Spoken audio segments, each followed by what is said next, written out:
Okay, be ready? Start. Mr. Speaker, sir, I am glad to participate in the discussion on the railway budget. We have been hearing several interesting points raised by the Honorable Member during the last 2 days. The Honorable Member who initiated the discussion from the other side made an appeal for increased allocation for the railways in sixth 5-year plan. I think this is the crux of the matter. There are so many demands made on the railways and there are so many problems that they have to face, but they cannot do so if they have not sufficient money. I think the Planning Commission has been rather unfair to the railways. I would only add my appeal to that made by the other speakers that this matter, even at this stage, should be reviewed and more funds should be made available to the railways to carrying out the important schemes which they have before them.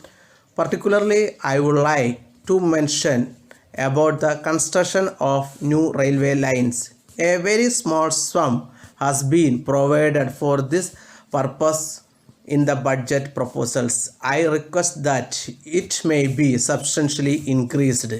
Then there are one or two aspects of the working of the railways to which I would like to draw the attention of the Honorable Minister. One is the matter regarding railway accidents. This is one thing which is very much agitating the minds of the people and also the members. There is a feeling that travel on the Indian railways has become very unsafe. I am aware that the Honorable Minister himself is very much concerned about it and he has already indicated in his speech the measures which he proposes to take in order to prevent them. But there are also other factors which lead to accidents that need to be looked into. It is not only due to the negligence of the drivers or other railway staff, but there are some other factors also like the failure of the brakes and various other things. I think these require to be looked into. Here again the question of funds comes.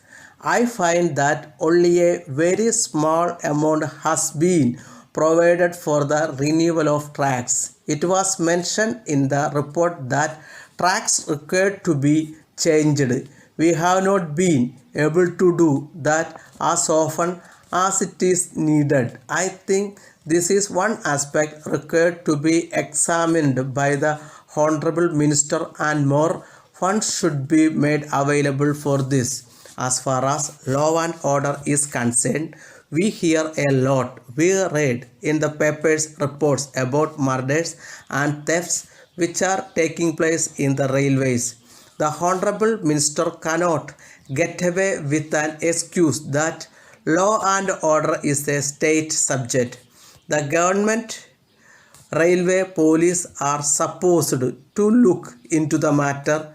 They are, of course, doing this, but I would like the Honorable Minister to do something more in this matter. I do not think the problem can be solved by merely shifting the responsibility for the safety of passengers to the state governments. No doubt, I agree that under the Constitution, as it stands, law and order is a state subject, but at the same time, we know that this parliament is supreme and we can even change the constitution if necessary. My point is that something should be done in the interest of the people to see that the protection of life and property of the passengers is made a direct responsibility of the railway ministry.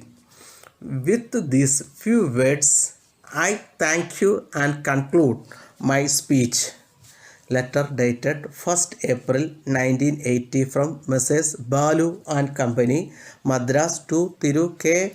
Mani, 5 Gopal Street, Madras. Dear Sir, we thank you for your letter which we have just now received.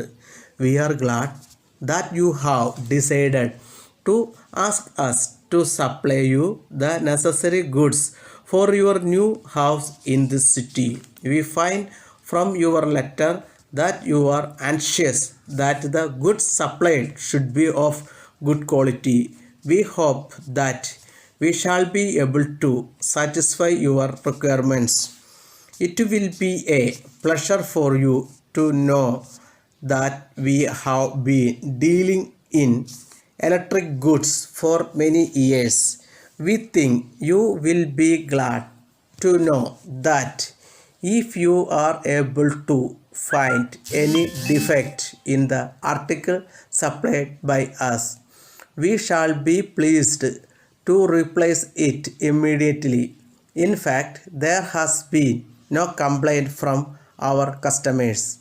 We would like to inform you that we shall undertake any electrical work. You may kindly note that it is not necessary to make any advance payment to us for this purpose. We assure you that if you can give the work to us, we shall be able to do it satisfactorily. As soon as we receive the orders from you, it will be possible for us to take necessary steps in this regard to the matter. In the circumstances, we hope that we shall receive your orders at an early date. Yours faithfully,